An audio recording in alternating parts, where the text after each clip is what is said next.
हा ट्रेक पाहिला तर फार छोटा आहे, पण निसर्गाच्या सानिध्यात ट्रेक करत असताना एक वेगळी मजा आहे आणि ती मजा अनुभवण्यासाठी आम्ही तिघे जण, माझ्याबरोबर दिनेश दादा आहे, दुसरा देखील दिनेश दादा आहे आणि माझ्या समेत अजून एक ट्रेकर जोडला गेला, तो म्हणजे प्रसाद दादा, तो देखील मागे आहे.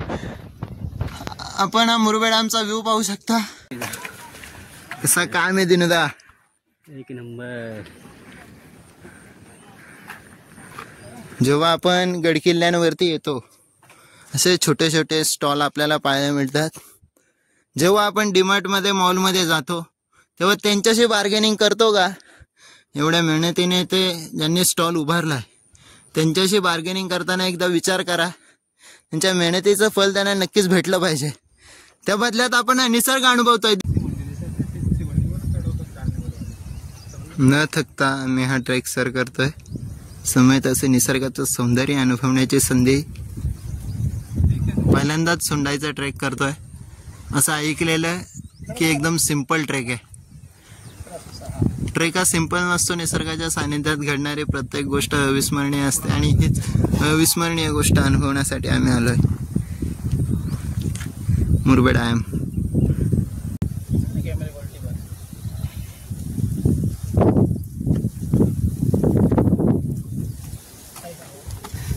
आता आपण या सोंडाई किल्ल्यावरती पोहोचलो आहे. ते पोहोचल्यानंतर आपल्याला पहिल्यांदा असे पाण्याचे टाके पाहायला मिळतात. महाराजांची दूरदृष्टीचं उदाहरण आपण नेहमी ऐकतो, पण खऱ्या अर्थाने ते अनुभवण्यासाठी एक छोटी गोष्ट आपल्याला अनुभवण्यासारखी आहे. तर आपण या पाण्याच्या टाक्याजवळ, आपल्या इकडे म्हटलं तर ऊन फार असतं आणि त्या उन्हामुळे पाणी लवकरात लवकर इव्हॅपोरेट होतं. तर ते थांबवण्यासाठी हे आपण छोटेसे होल्स पाहता. तर यांचा उपयोग का केला जात होता? जेव्हा उन्हाळा असायचा तेव्हा शेड निर्माण करण्यासाठी, पाण्याचं इव्हॅपोरेशन थांबवण्यासाठी ह्या होल्समध्ये पिलर्स टाकून तो शेड निर्माण केला जात होता, म्हणजे पाण्याचं इव्हॅपोरेशन कुठेतरी कमी होईल. असो आता आम्ही या किल्ल्याच्या लास्ट स्टेपवरती आहोत.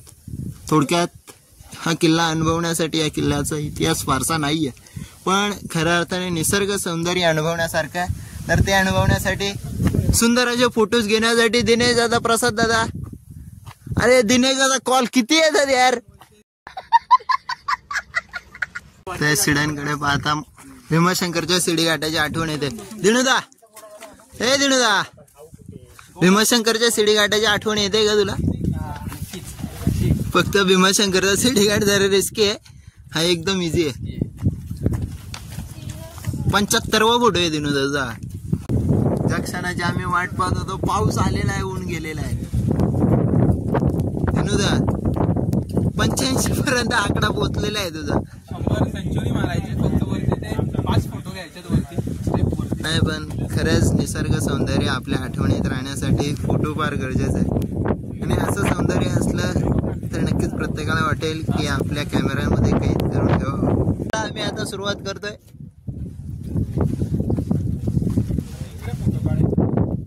दुर्ग सोंडाई. काय नक्की तुम्ही ते काय करताय? काय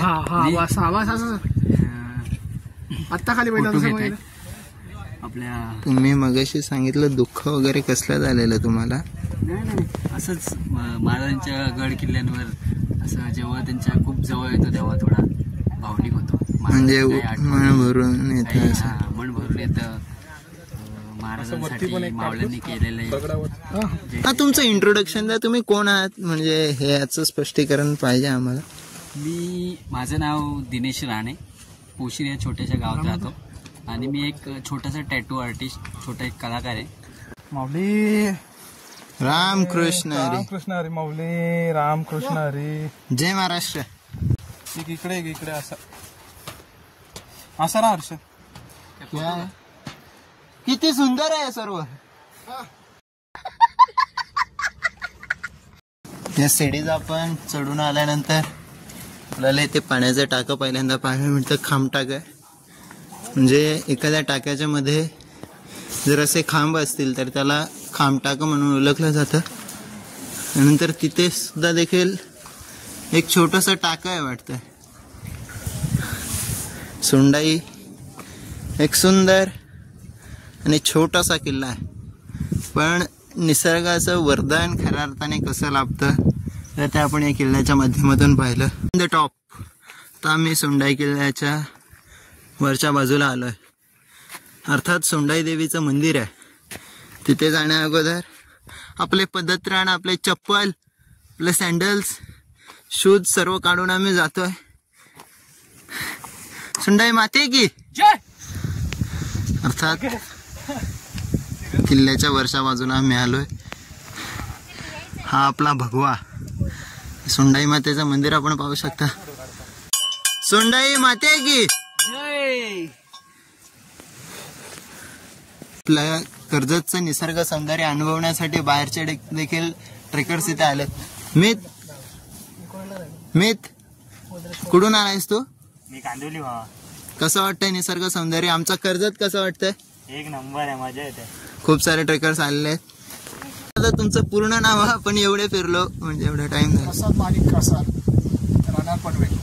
पनवेलचं आहे. त्यानंतर आम्ही दोघे म्हणजे ट्रेकिंग म्हणजे काय दादा थांबा, वेगवेगळी माणसं भेटणं आणि त्यामधील असं म्हणतात की जेव्हा दोन अनोळखी माणसं एकत्रित येतात तेव्हा निर्माण होते ती ओळख, आणि त्या ओळखीचं रूपांतर नात्यामध्ये कधी होतं हे आपल्यालाच समजत नाही. हे ट्रेकिंग हेच मित्रांनो, नवीन नवीन माणसं भेटतात त्यामध्ये आणि आपल्यामध्ये एक वेगळं नातं निर्माण होतं आणि ते नेहमी टिकतं.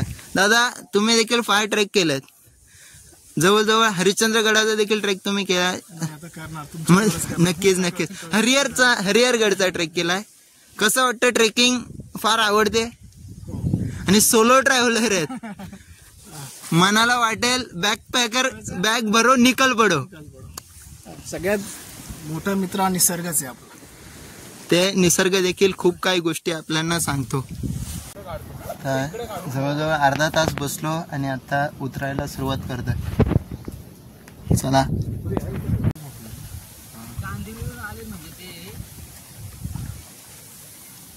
हे निसर्ग विहंगम दृश्य आपल्या मोबाईल मध्ये कैद करून आता आम्ही घरी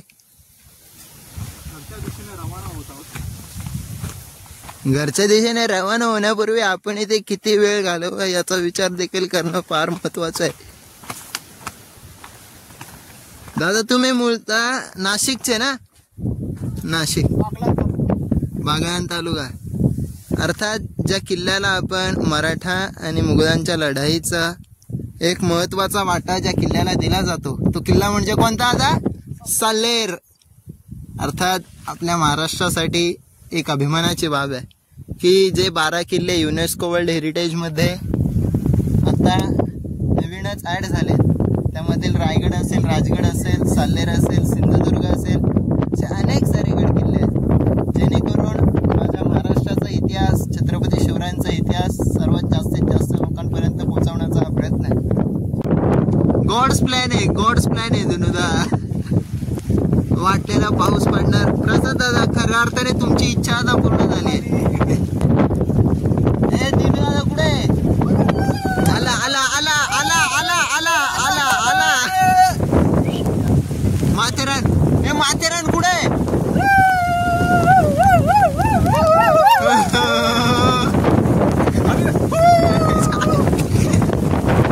हीच मजा निसर्गामध्ये फिरत असताना खऱ्या अर्थाने जेव्हा पाऊस पडतो आणि खरं म्हणजे सकाळी निघालो फार ऊन होता आणि आता ते क्लायमेटने आम्हाला प्रसन्न केलंय.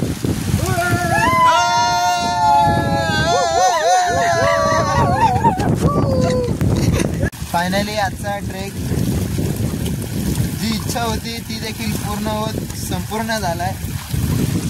दिनुदा कसं वाटलं हा ट्रेक? प्रसाद दादा हा म्हणजे त्यांची राईड होती, राईडचं रूपांतर ट्रेक मध्ये झालं आणि एक इच्छा होती की पावसाने साथ दिली पाहिजे. पावसाने देखील साथ दिली. रेल्वे कामगार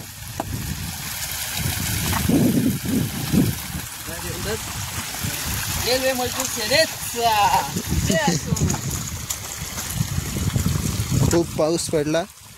जवळजवळ 15 मिनिटं पाऊस पडला पण 5 ते 10 मिनिटं पाऊस पडला पण निसर्ग एक वेगळा अनुभव. बॅक साईडला आपण नेचर अनुभवू शकता. अतिशय प्रसन्न वाटतंय. पावसाने देखील साथ दिली. आता उतरायला अजिबात दम लागणार नाही. थोडासा एकदम बारीक रिस्की पॅच आहे, तो पॅच सर करत चढ़ाई कर रहा हूँ. यहाँ पे बहुत स्लिपरी है, यहाँ से आराम से आना होगा, नहीं तो ये नीचे. मराठीमध्ये बोला, मराठीमध्ये बोला. इकडे खूप स्लिपरी आहे. स्लिपरी यार, चिकट आहे यार. इकडे खूप चिकट आहे. तर तुमचा पाय नसेल ना, तुम्ही खोल दरीत जाऊ शकता, दरी बघू शकता तुम्ही. खूप खोल दरी आहे. त्यामुळे तुम्हाला सावकाश व्यवस्थित सर करायला हवं. मी पण सावकाशात चाललोय. इथे काय सांगाल?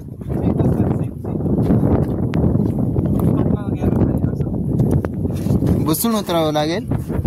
मी पण आता बसून उतरतोय.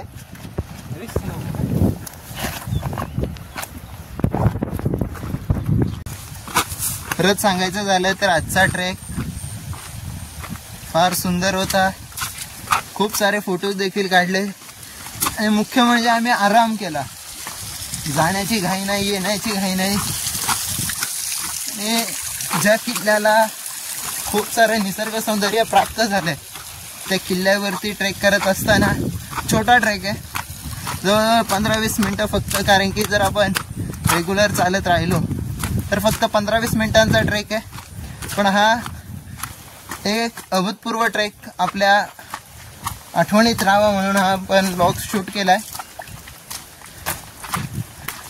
रस्त्यामध्ये चालता चालता मधल्या टप्प्यापर्यंत आता आम्ही पोहोचलोय. तर बी कंटिन्यू राहा. बेस पॉइंटला आता आम्ही आलोय. कसा झाला ट्रेक? छान, खूप सुंदर. आता पण बेस पॉइंटला आलोय. आई कुठले आहेत तुम्ही? सोंडाईवाडी.